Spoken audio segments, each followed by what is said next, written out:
Hello student, welcome to eco concept.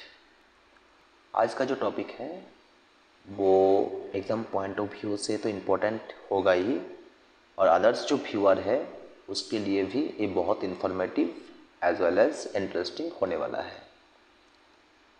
जितना भी service holder है या फिर पेंशन होल्डर या फिर स्कॉलरशिप होल्डर या फिर गवर्नमेंट बेनिफिशियरीज जिन लोगों को मिल रहा है, तो ये जो पैसा आपको अकाउंट में क्रेडिट हो रहा है, इसका टोटल जो प्रोसेस है इसके लिए वीडियोस है।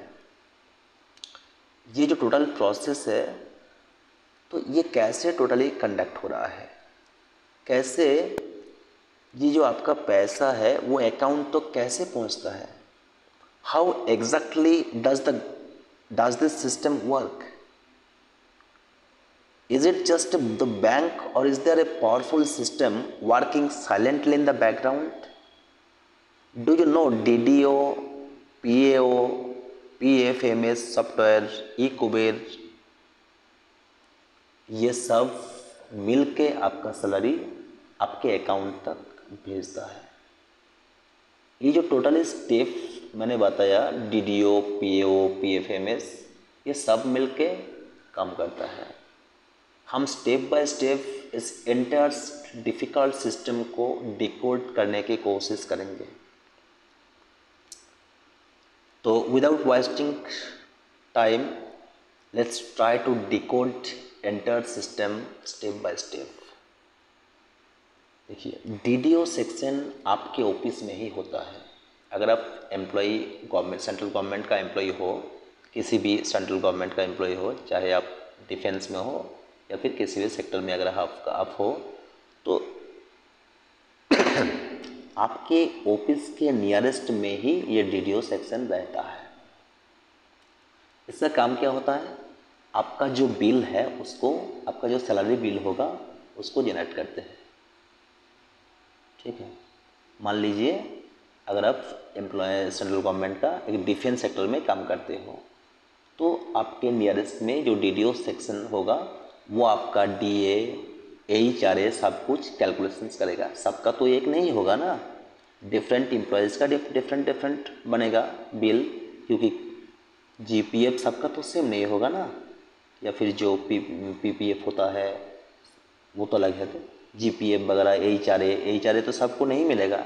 जो हाउस रेंट लिया है उसको वो अमाउंट डिडक्ट किया जाएगा, जो नहीं लिया है उसको अकाउंट में सैलरी में ऐड कर दिया जाएगा। तो ये सब कैलकुलेशंस करके आप लोगों का बिल बनाया जाता है। ये PFMS सॉफ्टवेयर में ही होता है, पब्लिक फाइनेंस मैनेजमेंट सिस्टम। ये एक सॉफ्टवेयर है, इस सॉफ्टवेयर से होता है। ये एक वेब बेस्ड सॉफ्टवेयर है एक्चुअल में। ठीक है, तो ये जो DDO का काम होता है, ये सब कुछ बिल बनाने के बाद उसको डिजिटल साइन करेगा। वो ये साइन वगैरह ये PFMS सॉफ्टवेयर में ही होगा, वेरीफाई सब कुछ यहाँ पर होगा। होने के बाद इसको सेंड किया जाएगा PA ऑफिस में। ये ऑफिस होता है DDO के पास से, ये PAO इलेक्ट्रॉनिकली इसको ट्रांसफ़र किया जाएगा इस बिल को। ठीक है, ये सब कुछ PFMS सॉफ्टवेयर से ही होगा, जो एक वेब बेस्ड सॉफ्टवेयर है जिसका मिनिस्ट्री ऑफ फाइनेंस के अंडर में ही डेवलप किया गया है। ठीक है, तो इसका काम क्या होता है, जो PFMS होता है सॉफ्टवेयर, तो इसका काम होता है जो टोटल प्रोसेस है DDO से PO तक भेजना बिल को। ठीक है, उसके बाद PO से और जो ट्रांजेक्शन करेगा, तो ये टोटली ट्रांसफ़र मैनेजमेंट पैसे को जब तक आपके अकाउंट तक ना आए, इसी का काम एक्चुअली में बहुत रोल होता है ये PFMS सॉफ्टवेयर का। ठीक है, इसका मेन फंक्शंस होता है पैसे को ही ट्रैक करता है और बैंक अकाउंट में पैसा ट्रांसफ़र करता है, ये इसका काम होता है। ठीक है, तो देख लीजिए नेक्स्ट स्लाइड में क्या है। हाँ, वो जो DDO आपका बिल बनाया था, वो बिल पीओ के पास आ गया। पीओ क्या होता है? ये जो पे एंड अकाउंट ऑफिसर है, ये ऑफिसर मिनिस्ट्री ऑफ फाइनेंस के अंडर में होता है, ठीक है। और ये ग्रुप ए का लिंक ऑफिसर होता है जो इंडियन सिविल अकाउंट सर्विस से आता है। मतलब ये यूपीएससी का ही एग्ज़ाम होता है, इसी से ही ये सिलेक्ट होता है। ये हर डिस्ट्रिक्ट में नहीं होता, एक जोन में होता है, मतलब 2-3 डिस्ट्रिक्ट लेकर हो सकता है। इस जोन में एक ही पे एंड अकाउंट ऑफिसर्स होता है वो। और इस जो जोन है, इस जोन में तो बहुत सारे एम्प्लॉयमेंट ऑफिस हो रहेगा, बहुत सारे जो ऑफिस हो सकता है। उसका जितना जितना जो डीडीओ ऑफिस है वहाँ से बिल आएगा पीओ के पास। मतलब एक जोनाल में मान लीजिए कि 4 ऑफिस है, ठीक है। एक आर्मी का, एक बीएसएफ का हो गया, एक सीआरपीएफ का हो गया, एक स्टेट पुलिस का इधर हो गया, इधर एक ब्लॉक हो गया, तो यह हो सकता है। तो ये सब कुछ, ब्लॉक तो स्टेट के अंडर में आता है, तो बहुत सारे स्टेट में पीओ ऑफिस नहीं होता, वो काम जो ट्रेजरी ऑफिस है वो करता है। तो छोड़िए, तो जैसे जैसे सेंट्रल गवर्नमेंट का यूनिट रहेगा वहाँ से डीडीओ ऑफिस से ये बिल आएगा पीओ ऑफिस में। आई थिंक यहाँ तक क्लियर है। इसके बाद इसका जो मेन फंक्शंस है वो क्या करता है? डीडीओ से बिल आया, वो साइन होके आया बिल, वो डीडीओ ने साइन किया, उसके बाद इसको इलेक्ट्रॉनिकली इसको ट्रांसफ़र किया पे एंड अकाउंट ऑफिसर्स में। ये भी सेम सॉफ्टवेयर यूज़ कर रहा है, ठीक है, पीएफएमएस सॉफ्टवेयर। तो वहाँ से ये टोटली चेकअप करेगा, वेरीफाई करेगा, ठीक है। वो वेरीफाई करेगा बिल को, वेरीफाई करेगा, कैलकुलेशंस करेगा, डिडक्शंस करेगा अगर, ठीक है, सब कुछ चेकअप करेगा जितना भी हुआ है। उसके बाद वो अप्रूव करेगा। वो अप्रूव करेगा, करने के बाद एक जनरेट पेमेंट फाइल क्रिएट होगा, एक पेमेंट फाइल क्रिएट होगा उस सॉफ्टवेयर में आएगा, जिसमें जो बिल में जिन लोगों का एम्प्लॉय का नाम था उसका डिटेल्स यहाँ पर आएगा। एम्प्लॉय का नेम, बैंक अकाउंट, जिसको अमाउंट, कितना अमाउंट मिलेगा, आईएफएससी कोड, बैंक नेम, अगर डिफरेंट बैंक का नाम हो तो ये सब कुछ उस पेमेंट फाइल पर आएगा। वो सब कुछ वेरीफाई करने के बाद उसको भी साइन करेगा। अगर पेमेंट फाइल में सब कुछ वेरीफाई करने के बाद जो पे एंड अकाउंट ऑफिसर से अगर वो साइन कर दिया, वो अगर डिजिटली साइन पीओ, अगर ये ऑफिसर इस पेमेंट फाइल पर साइन कर दिया डिजिटली, अगर साइन कर दिया तो वो ये जो पेमेंट फाइल है इट बिकम्स पेमेंट एडवाइस, ठीक है। ये पेमेंट एडवाइस बन जाएगा। ये पीएओ, डीडीओ सब कुछ पीएफएमएस सॉफ्टवेयर से ही होता है एक्चुअल में। तो ये एक ऑर्डर बन जाएगा। पेमेंट एडवाइस मतलब order to release fund to e-Kuber via PFMS, मतलब ई-कुबेर से ये फंड आएगा। इसको जो पेमेंट एडवाइस है, ये पीएओ ऑफिसर जो है इसको साइन करने के बाद ई-कुबेर को एक डायरेक्शन देता है कि आप फंड रिलीज़ करिए। कहाँ से करेगा ये फंड रिलीज? ये सब कुछ डिजिटली होता है, ठीक है, ये सब कुछ डिजिटली होगा। हाँ, जो पीएफएमएस ऑफिस है, देखिए ये डिजिटली पीओ ऑफिसर जो है वो डिजिटली साइन करने के बाद ये भेजा जाएगा जो ई-कुबेर को। ई-कुबेर को एडवाइस देगा कि आप बैंक को जो पर्टिकुलर उस फाइल में, उस एडवाइस में जो नेम है पर्टिकुलर अकाउंट का, उस अकाउंट पर, उस बैंक अकाउंट पर आप पैसा भेजिए। वो उस बैंक अकाउंट पर पैसा भेज देगा, फिर बैंक उस एम्प्लॉयज़ को पैसा पेमेंट कर देगा। ये होता है टोटल प्रोसेस, ठीक है। जो ई-कुबेर होता है, ई-कुबेर क्या होता है? ये कोर बैंकिंग सॉल्यूशन है आरबीआई का, ठीक है। इसको एक बार समझ लेते हैं। इसको आरबीआई का डेवलप किया है, ठीक है। आरबीआई के अंडर ये काम करता है। तो ये गवर्नमेंट का जो पैसा है उसको कलेक्ट करता है, ठीक है, मैनेज करता है और इसको ट्रांसफ़र भी करते हैं। तो ये होता है ई कुबेर का काम, ये इलेक्ट्रॉनिकली सब काम करता है। अब देखिए एक चीज़, अब जो पैसा है वो कहाँ से, ई कुबेर जो है बैंक आरबीआई से तो नहीं देगा, आरबीआई खुद क्यों देगा, ये गवर्नमेंट का फंड होता है जो कंटीजेंसी फंड ऑफ इंडिया बोलते हैं, ठीक है, वहाँ से पेमेंट होगा।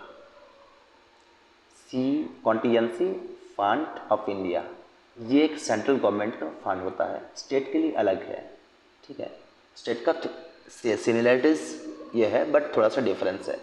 ये जो सेंट्रल का होता है वो CFI contingency fund of India, यही से सब कुछ जितना भी डिपार्टमेंट है सब डिपार्टमेंट को ये पे करेगा।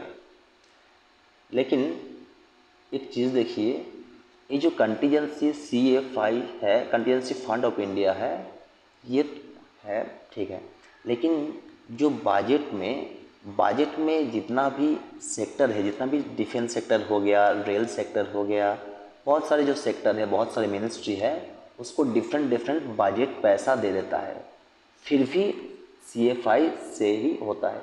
मतलब इसका टोटल अमाउंट अलग अलग होता है, शायद अलग अलग होने के बाद भी इसका टोटल अमाउंट जो रहता है वो कंटीजेंसी फंड ऑफ इंडिया में रहता है। एक्चुअली ये पेपर्स में ये लोग पैसा हिसाब करता है, ये पेपर्स में मेरे पास इतना है, लेकिन एक्चुअली वो CFI के पास ही होता है, यहाँ से डिडक्शन होता है टोटल, ठीक है। ये होता है काम। उसके बाद बैंक एम्प्लॉय को ट्रांसफ़र कर दिया जाता है। स्टेट गवर्नमेंट के लिए अलग अलग होता है, क्योंकि स्टेट गवर्नमेंट बहुत सारे जो गवर्नमेंट है, जैसे मान लीजिए तेलंगाना हो गया, महाराष्ट्र हो गया, उसका सिस्टम सेम होता है, क्योंकि उसमें भी ई कुबेर यूज़ होता है, उसमें भी ई कुबेर यूज़ होता है। तो ई कुबेर मतलब प्रोसेस सेम होगा, ठीक है, अगर ई कुबेर हुआ तो। हाँ, बैंक जो एम्प्लॉय को पैसा देगा ये NEFT national electronic fund transfer के थ्रू ट्रांसफ़र किया जाएगा, या फिर जो RTGS होता है उसके थ्रू ट्रांसफ़र किया जाएगा, ठीक है। RTGS से बेसिकली नहीं होता है, ये NEFT से होता है, क्योंकि ये तो जो RTGS होता है, RTGS जो रिच पीपल्स होता है उन लोगों के लिए होता है, क्योंकि इसका मिनिमम अमाउंट 2 लाख से ज़्यादा होता है। ये 2 लाख से ज़्यादा जो पैसा रहता है उसको ट्रांसफ़र करते हैं, ठीक है। तो ये NEFT से ही ये पेमेंट बैंक करते हैं एम्प्लॉय को। तो ये हो गया सेंट्रल का। स्टेट का थोड़ा सा डिफरेंस है, बहुत सारे स्टेट मैंने बोला कि जो ये हो तेलंगाना हो गया उसका सिस्टम सेम होता है, बट बहुत सारे स्टेट होता है, जैसे वेस्ट बंगाल बिहार हो गया, यूपी हो गया, तो इसका खुद का एक सॉफ्टवेयर होता है जिसको IFMS बोलते हैं, वेस्ट बंगाल का हम बोल रहे हैं IFMS, integrated financial management system, इसके थ्रू डायरेक्टली होता है। तो ये था प्रोसेस, और यहाँ से चेंज होता है स्टेट के लिए, ये PAO के बदले में इसका जो ऑफिस होता है उसका नाम होता है जो ट्रेजरी ऑफिस, ठीक है। ये ट्रेजरी ऑफिस में काम होता है, जो TAO ऑफिस होता है, ट्रेजरी ऑफिसर होता है, वो PAO का काम वही करता है, ठीक है।